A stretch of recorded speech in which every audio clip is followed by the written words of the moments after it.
Olá, hoje é quarta-feira, 23 de abril de 2025. O Grupo de Conjuntura está aqui reunido mais uma vez para o seu podcast. E hoje nós voltamos ao tema da nova política econômica do governo Trump, dada a sua enorme importância para o futuro de curto e de longo prazo da economia mundial, com enormes consequências das quais nenhum país poderá escapar.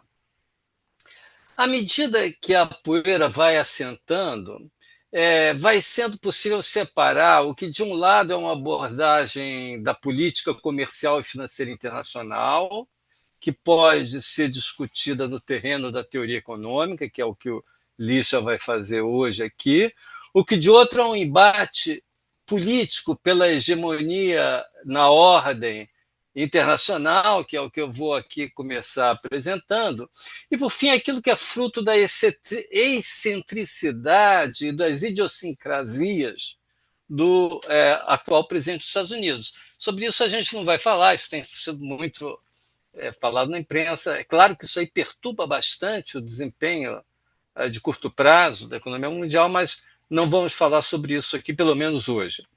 Bom, então, começando pelo esse tema desse embate político, o contexto é muito importante, o contexto no qual está sendo lançada essa política comercial internacional de comércio internacional do governo Trump. E esse contexto é um contexto de rivalidade entre duas nações. A potência hegemônica incumbente, que é os Estados Unidos, que são os Estados Unidos, e a que está desafiando, que é a China, desafiando em todos os planos, econômico, militar, da influência internacional, etc.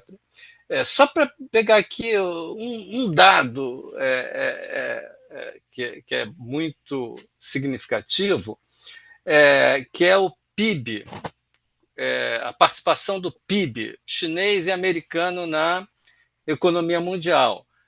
Quando a gente vai fazer esse tipo de comparação, em termos que a gente quer medir produção mesmo, a gente deve usar a medida que se chama dólar internacional, ou paridade do poder de compra da moeda. E nessa medida, que é calculada pelo FMI, pelo Banco Mundial, em 1980, a China tinha apenas 2% do PIB mundial e os Estados Unidos 22%. De 1980 para cá, ou seja, em 45 anos, essa relação evoluiu para 19% da economia mundial para a China e apenas 15% para os Estados Unidos. Então, em termos de produção de bens e serviços, vamos dizer, produção real de bens e serviços, a China ultrapassou os Estados Unidos. Em termos de exportações, em dólares correntes mesmo, a China também já ultrapassou os Estados Unidos. E não é só isso, é uma questão também de qualidade das exportações do seu nível tecnológico. Todo mundo vai lembrar, pelo menos os que são um pouco mais velhos, que produto chinês antigamente era sinônimo de bugiganga, de coisa vagabunda. Agora, em 2024, segundo a Bloomberg, a China, ela faz um monitoramento disso, a China já havia alcançado uma posição de liderança global em 5 das 13 principais tecnologias monitoradas pela Bloomberg, né? E está se aproximando rapidamente dos líderes em outras 7, né? Ou seja, das 13, em 5 ela já é a líder, em outras 7 ela já está se aproximando rapidamente, já está se tornando, já é competitiva, na verdade, embora não seja ainda a líder. Então, é claro que isso é uma ameaça. É certo, para os Estados Unidos, quer dizer, já vai além da ameaça, né? Já é algo muito concreto. É certo que os Estados Unidos são mais fortes em termos monetários e financeiros. Mas, embora a China esteja muito longe de fazer o renminbi uma moeda relevante de reserva internacional, ela vem crescendo muito o seu apoio financeiro a países em desenvolvimento, a gente vê isso aqui na América Latina, e ampliando na África, nem falar, e ampliando suas esferas de influência. Né? Então, a gente pode pensar essa política econômica internacional do Trump como uma reação a esse avanço chinês. Vou lembrar aqui só uma frase do Trump, que para mim é muito significativa, houve muitas nesse sentido, mas quando ele, no dia do lançamento do pacote, em 2 de abril, ele, lá no jardim da Casa Branca, ele disse o seguinte: os Estados Unidos não conseguem mais produzir antibióticos suficientes para tratar os nossos doentes. E aí ele continua: se alguma coisa acontecesse em termos de guerra, nós não seríamos capazes de fazê-lo. É essa a ideia do desafio que está presente na cabeça do Trump e de muitos americanos, né? Nesse sentido, os objetivos estratégicos de associados a essa política, né, de reindustrializar os Estados Unidos e de reduzir seus déficits em transações correntes e dívida externa, eles não devem ser vistos apenas como tendo uma conotação econômica. Essa estratégia é fundamentalmente também relacionada à segurança nacional e à disputa pela hegemonia mundial com a China. Os Estados Unidos, então, como a gente viu aqui, né, já estava comentando, se tornaram dependentes da China para fazer tudo de relevante, de semicondutores para seus automóveis, a computadores, a celulares e até a aeronaves militares, painéis solares, medicamentos, como a gente viu aqui na citação do Trump. Então, dentro disso, dentro dessa perspectiva que está sendo que está vendo essa reação em termos de política econômica. Então é uma coisa bem mais ampla do que simplesmente política econômica internacional. Agora, só um detalhezinho, note-se que da mesma maneira que o Trump considera crucial trazer de volta as fábricas, a indústria, etc., o Xi Jinping também não vai querer perder essa indústria que ele construiu. Ambos pensam de uma forma, nesse sentido, de uma forma parecida, né? Então, isso aí é o script, mas o que foge um pouco desse script é que, embora as barreiras tarifárias contra a China sejam muito maiores do que as demais, o que bate bem com essa questão da disputa pela hegemonia mundial, Trump também impôs tarifas punitivas, recíprocas, segundo eles, a seus aliados, né? Isso não tem nada a ver com a estratégia. Igualmente, a ideia de buscar equilíbrio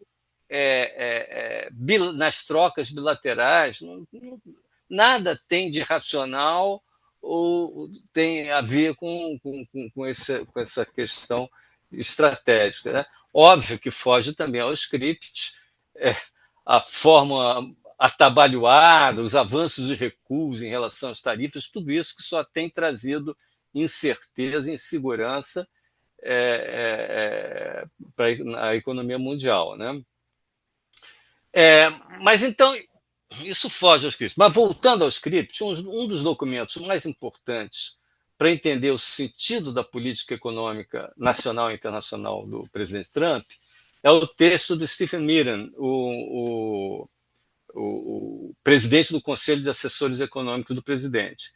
Um texto intitulado Um Guia do Usuário para a Reestruturação do Sistema Global de Comércio, e que foi publicado em novembro do ano passado, antes do Miller estar ocupando o posto que agora ocupa.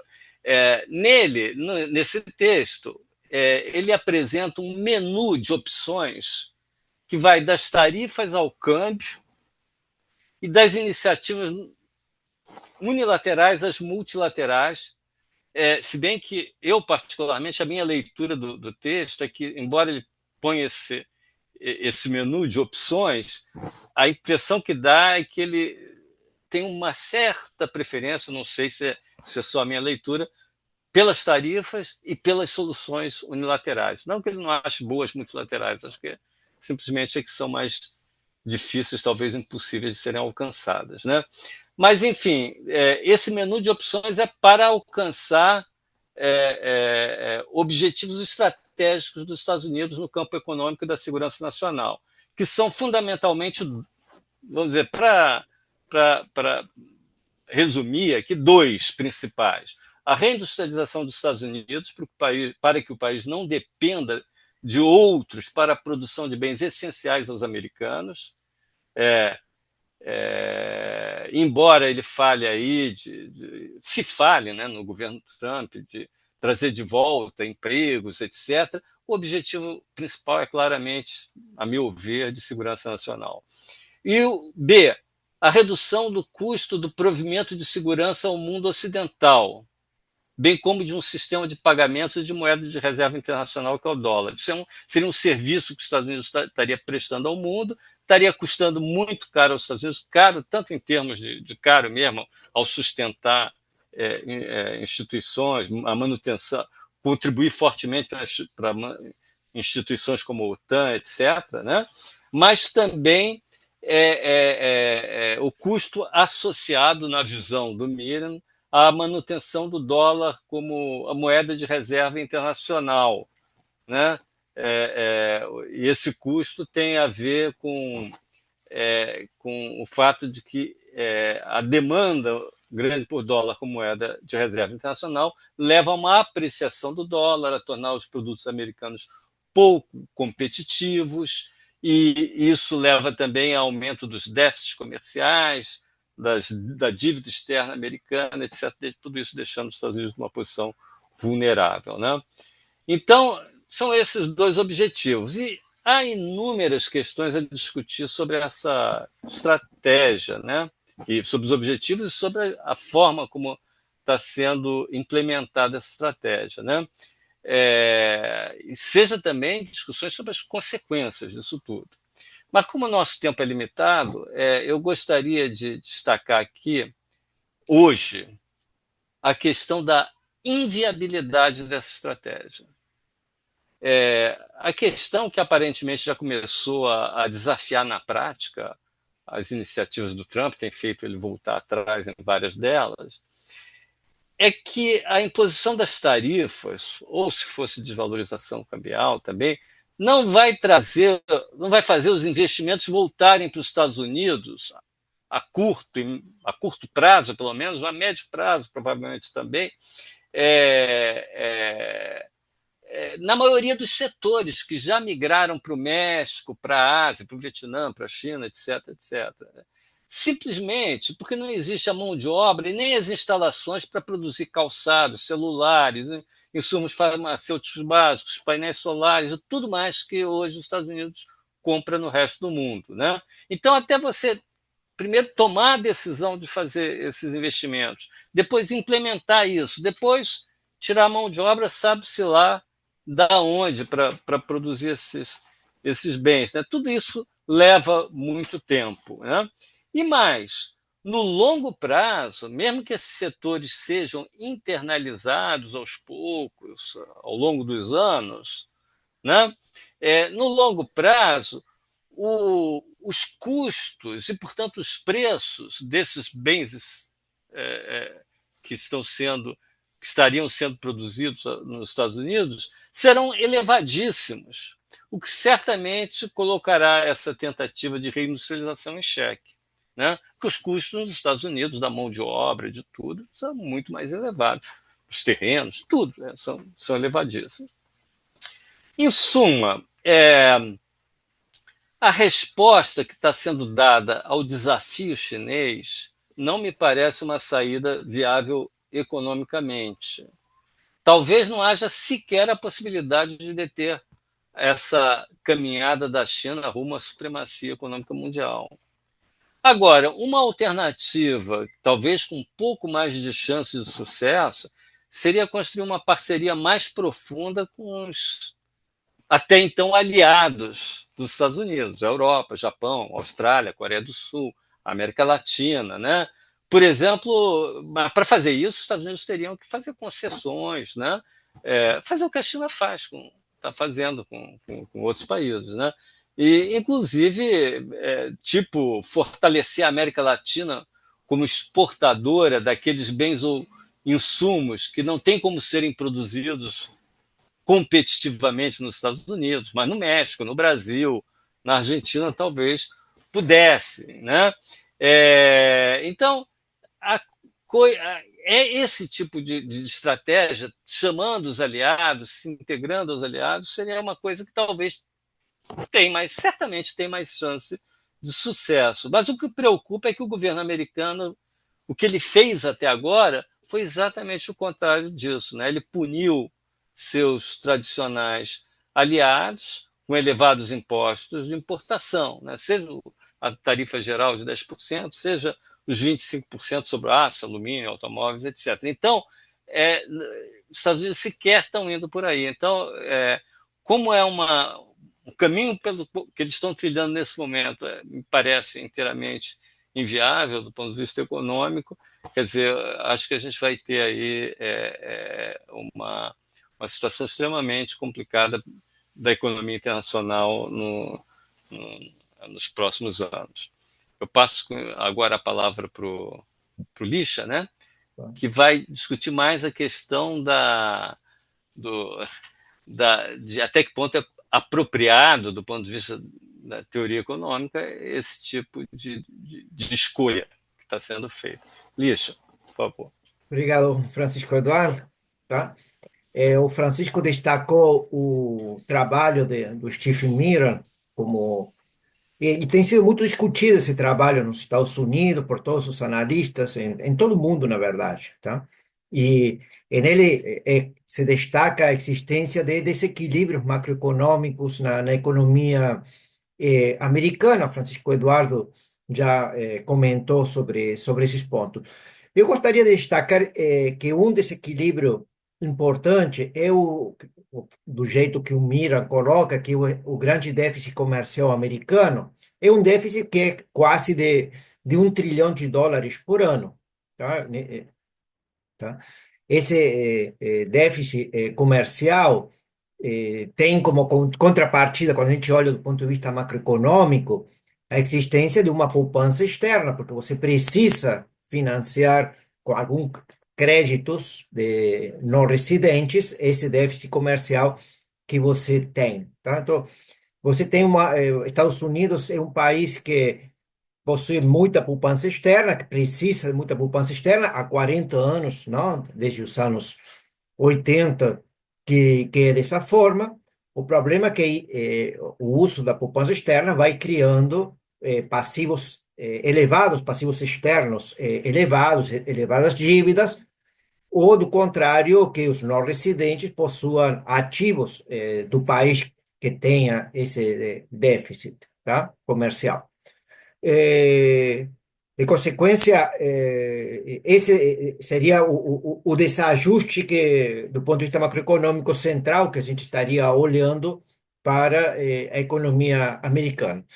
Esse, essa poupança externa, mais a poupança doméstica, quando eu estou pensando em poupança doméstica, em geral, se supõe que tanto a poupança do setor privado, sejam famílias ou firmas, e do setor público, todos juntos chamaríamos de poupança doméstica. Então, a poupança doméstica e externa deveria ser igual ao montante de investimento da economia. Não só, é só uma questão contábil, não? Ou seja, no sentido de que porque se você está comprando e vendendo, essa relação entre poupança e investimento vai acontecer. Tá? Agora, se você pretende, tá? Então, esse é um argumento lógico, só um argumento lógico a partir de uma identidade contábil. Se você quer reduzir a poupança externa e manter o nível de investimento constante, isso significa que tem que aumentar a poupança doméstica, tá? Ou seja, isso é só uma questão só contábil. Com isso, eu quero dizer que qualquer ajuste que você faça ou que pretenda fazer sobre poupança externa tem que, mantendo o investimento constante, tem que ajustar basicamente a poupança doméstica. E grande parte dos instrumentos que estão sendo discutidos pelo governo Trump, que o Stephen Miran destaca, não? O Francisco Dardo destacou, não? Poderiam ser o uso de tarifas, ajustes cambiais a partir de acordos unilaterais, o uso de políticas comerciais e de segurança, o que for, tem que ter, vai ter esse resultado necessariamente, uma redução poupança externa, se for bem sucedida, não? Coisa que Francisco Eduardo destaca que pode não acontecer, mas para ser bem sucedida, deveria significar necessariamente um aumento da poupança doméstica, tá? Quando a gente pensa em poupança doméstica, a gente pensa basicamente poupança pública ou poupança privada. Quando estamos pensando em poupança privada, significa redução do consumo, tá? Então, um dos mecanismos que poderíamos ter para fazer esse ajuste macroeconômico que pretende o governo Trump seria mecanismos que ajudem a reduzir o consumo, só seguindo a lógica que a gente está apresentando dessa identidade macroeconômica. A outra alternativa seria fazer um aumento da poupança pública, ou seja, uma redução forte dos déficits fiscais. Tá? Então, que também é um tema para ser discutido. É claro que muitas vezes se discute, quando o Mira discute o tema das tarifas, as tarifas podem ter vários resultados, podem ser olhados de vários pontos de vista. Um deles pode ser do ponto de vista da arrecadação fiscal. E um aumento de tarifa pode significar, sob certas condições, um aumento, não, da carga tributária, não, um aumento da arrecadação. Tá? Nesse sentido, poderia ser utilizado. Mas, de qualquer forma, aí a gente tem um conjunto de elementos técnicos que a gente deveria discutir, porque um aumento de tarifa significa uma redução do volume de importações e, em consequência, da base imponível sobre a qual é implementada essa alíquota. Tá? Então, não seria, teríamos que ver qual é a elasticidade eh, das importações em relação às tarifas, tá? Mas, de qualquer forma, o ponto central que eu gostaria de destacar seria esse tema de que qualquer ajuste macroeconômico de sucesso, de redução de poupança externa, seja pelo motivo que for, deve supor um aumento da poupança doméstica como contrapartida, tá? É claro que o que tem acontecido na economia internacional nos últimos 30 anos é que o grande parceiro comercial americano, que é a China, tem uma situação oposta, exatamente oposta à americana, não? A China é um país que poupa muito, tem uma elevada taxa de poupança, tá? E tem uma baixa taxa de consumo, por várias razões, seja de natureza política, seja de natureza eh, dos incentivos institucionais que existem lá na economia chinesa, mas é claro que o governo chinês já faz quase 20 anos está propondo mudar esse estilo de desenvolvimento e tem tido alguns problemas ou algumas restrições para fazer o ajuste macroeconômico. Mas então existe aí um encaixe entre um país que precisa de poupança externa, Estados Unidos, e um país que tem grande superávit comercial, tá? E, em consequência, pode ofertar poupança externa e se promove essa situação, tá? É claro que uno poderia pensar assim, bom, o ideal do ponto de vista macroeconômico seria uma redistribuição de demanda agregada, ou seja, aumentar o consumo da população chinesa, reduzir um pouco o consumo da população americana, e isso promoveria mecanismos de mercado, não? Que levariam provavelmente a uma desvalorização da taxa de câmbio real americana, que é um pouco que o Miran sempre destaca, tá?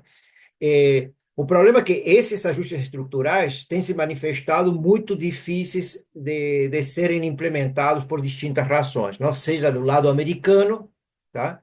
Seja do lado do governo chinês, tá? E nesse sentido, a gente tem um certo impasse sobre isso e, digamos, essa tentativa do governo Trump de resolver esses desequilíbrios macroeconômicos que a gente vê nos últimos 30 anos da economia americana aparecem de uma forma que, sei lá, chamaria de heterodoxas, no sentido de que não cuidam dos mecanismos de mercado, não cuidam sobre a importância do bom funcionamento dos mercados, e acabam estragando mercados e provocando alguns efeitos indesejados, não? Francisco Eduardo já destacou a existência de uma grande turbulência nos mercados financeiros, tá? Aumento das incertezas, sem dúvida, isso já tem efeitos